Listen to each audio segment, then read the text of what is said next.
congratulations po sa inyong bagong bahay pasilungan para sa ating mga watchers.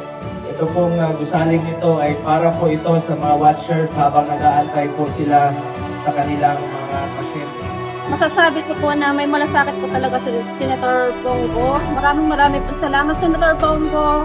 Laking tulong pa po para sa akin.